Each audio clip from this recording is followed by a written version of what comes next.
Assalamualaikum warahmatullahi wabarakatuh. Perkenalkan, kami dari kelompok 4 akan mempresentasikan hasil diskusi kami, yaitu tentang hubungan antara vegetasi dan faktor lingkungan tanah. Di mana saya Afadia Delnanda sebagai moderator dan Lisanul Ulia Fatri sebagai penanggap 1. Materi yang pertama yaitu pengaruh ketinggian. Menurut Sangaji, pada tahun 2001 dalam buku Supriyadi pada tahun 2014, di daerah tropis secara umum dicirikan oleh keadaan iklim yang hampir seragam. Namun dengan adanya perbedaan geografis seperti perbedaan ketinggian, tempat di atas permukaan laut atau DPL akan menimbulkan perbedaan cuaca dan iklim secara keseluruhan pada tempat tersebut, terutama suhu, kelembapan, dan curah hujan. Pada dataran rendah ditandai oleh suhu lingkungan, tekanan udara dan oksigen yang tinggi. Sedangkan dataran tinggi banyak mempengaruhi penurunan tekanan udara dan suhu udara serta peningkatan curah hujan. Laju penurunan suhu akibat ketinggian memiliki variasi yang berbeda untuk setiap tempat. Materi yang kedua yaitu pengaruh kemiringan. Menurut Kartasaputra, pada tahun 1990 dalam buku Supriyadi pada tahun 2014, kemiringan lereng merupakan faktor yang perlu diperhatikan. Lahan yang mempunyai kemiringan dapat lebih mudah terganggu atau rusak, lebih-lebih bila derajat kemiringannya besar. Tanah yang mempunyai kemiringan besar pada 15% dengan curah hujan yang tinggi dapat mengakibatkan longsor tanah. Menurut Martono pada tahun 2004 dalam buku Supriyadi pada tahun 2014, lereng yang semakin curam dan semakin panjang akan meningkatkan kecepatan aliran permukaan dan volume air permukaan semakin besar, sehingga benda yang bisa diangkut akan lebih banyak. Kemudian materi selanjutnya yaitu pengaruh keterbukaan. Kerusakan dan keterbukaan lahan dalam penebangan merupakan hal yang tidak bisa dihindari. Kerusakan dan keterbukaan lahan ini disebabkan karena adanya proses penebangan dan penyadaran. Area yang terbuka akibat penebangan merupakan luasan daerah yang terbuka akibat penebangan pohon, berikut rebahnya vegetasi lain di sekitar pohon yang ditebang. Sedangkan area yang terbuka akibat penyadaran merupakan luasan lahan yang terbuka akibat bulldozer atau bekas lintasan batang kayu yang disarat. Kemudian materi yang D. Fitogeografi. Fitogeografi adalah ilmu yang mempelajari tentang kehidupan tumbuhan yang tersebar di permukaan bumi dan susunan serta hasilnya pada suatu tempat dan distribusinya masing-masing.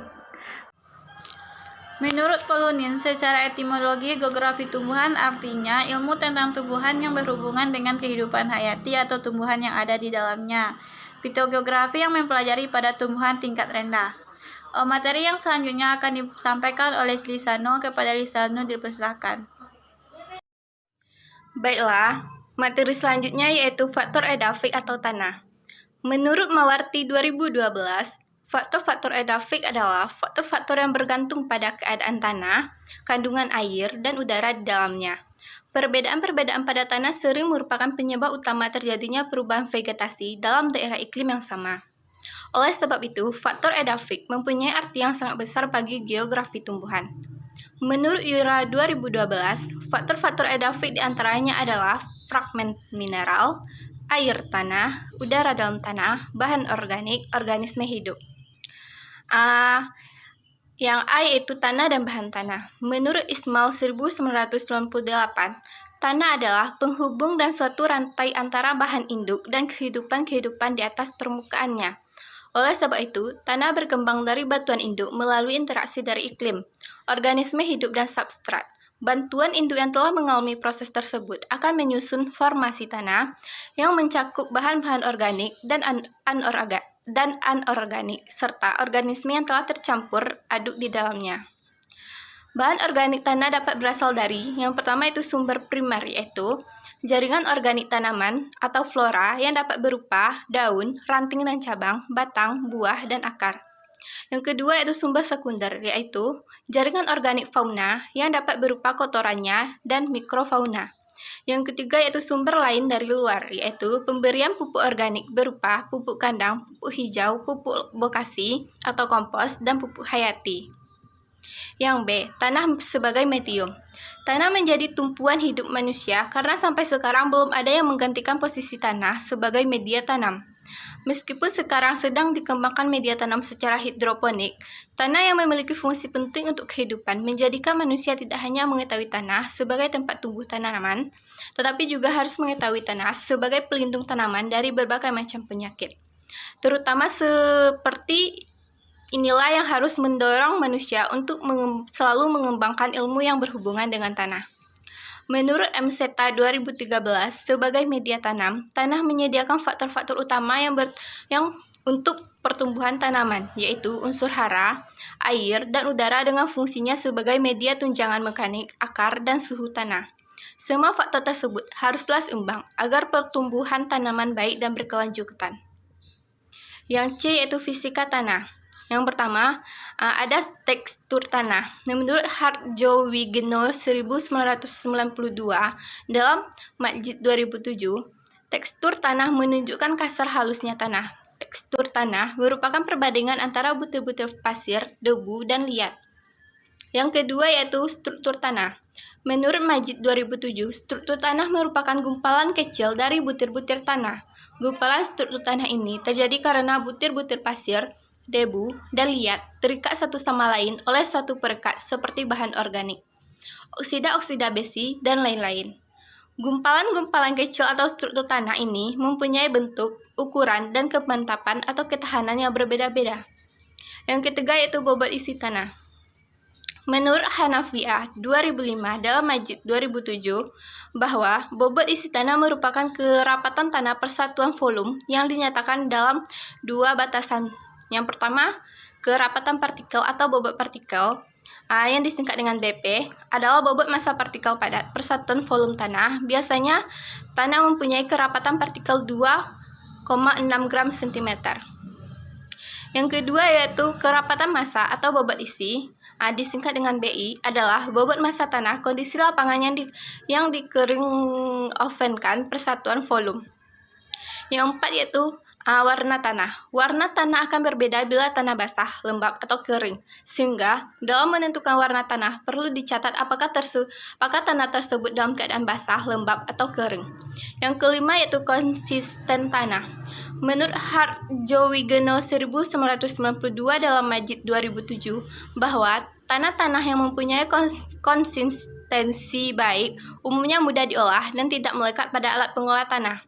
Penetapan konsistensi tanah dapat dilakukan dalam 3 kondisi, yaitu dalam kondisi basah, dalam kondisi lembab, dan dalam kondisi kering. Yang D. Kimia tanah. Menurut Safriansah 2010, beberapa sifat kimia tanah yang penting untuk diketahui dan dipahami meliputi pH tanah, kapasitas tukar kation atau KTK, C organik, N total, C per N ratio, kolik tanah, fosfor, kejenuhan basah.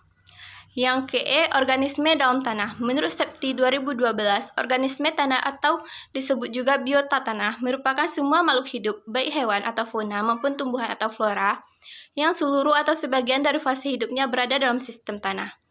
Berdasarkan jenisnya, organisme tanah juga dibagi atas 3 kelompok. Yang pertama, kelompok tumbuhan atau flora. Yang kedua, kelompok binatang atau fauna. Yang ketiga, yaitu kelompok virus. Yang F. Profil tanah. Menurut Ismail 1998, perkembangan profil tanah ditentukan oleh batuan induk, iklim, dan vegetasi. Beberapa batuan induk, iklim, vegetasi, dan relief akan menghasilkan bermacam-macam tanah. Menurut Kurniawan 2010, tanah mempunyai persebaran vertikal dan persebaran horizontal. Persebaran vertikal dari permukaan bumi hingga ke batuan induk yang juga sering dikenal horizon tanah. Persebaran horizontal sesuai dengan permukaan bumi. Yang terakhir yaitu adaptasi tumbuhan terhadap jenis tanah. Menurut Ismail 1998, tanah sangat penting pengaruhnya terhadap penyebaran tumbuhan. Berdasarkan tanah yang disenanginya, tumbuhan dapat diklasifikasikan atas. Yang pertama, Oxylopithecus, tumbuhan yang senang hidup di tanah yang pH-nya rendah atau tanah-tanah masam. Holopithecus, tumbuhan yang suka hidup di tanah-tanah yang kadar salinitasnya tinggi atau tanah-tanah asin. Psammopithecus, tumbuhan yang senang hidup pada tanah-tanah berpasir. Lithopithecus, tumbuhan yang suka hidup pada tanah-tanah yang permukaannya berbatu-batu. Chasmopithecus, tumbuhan yang suka hidup pada celah-celah batu. Menurut Utoyo 2010, berdasarkan tingkat kelembapannya, berbagai jenis tumbuhan dapat diklasifikasikan ke dalam 4 kelompok utama, yaitu Xerophyta, yaitu jenis tumbuhan yang sangat tahan terhadap lingkungan hidup yang kering atau gersang, atau kelembatan udara yang sangat rendah, seperti kaktus dan beberapa jenis rumput gurun. Yang kedua, Mesophyta, jenis tumbuhan yang sangat cocok hidup di lingkungan yang lembab, seperti anggrek dan jamur atau cendawan. Hygrophita, jenis tumbuhan yang sangat cocok hidup di lingkungan yang basah, seperti eceng gondok, selada air, dan teratai. Tropophyta, jenis tumbuhan yang mampu beradaptasi terhadap perubahan musim kemarau dan penghujan. Demikian materi dari kelompok 4. Sekian, terima kasih.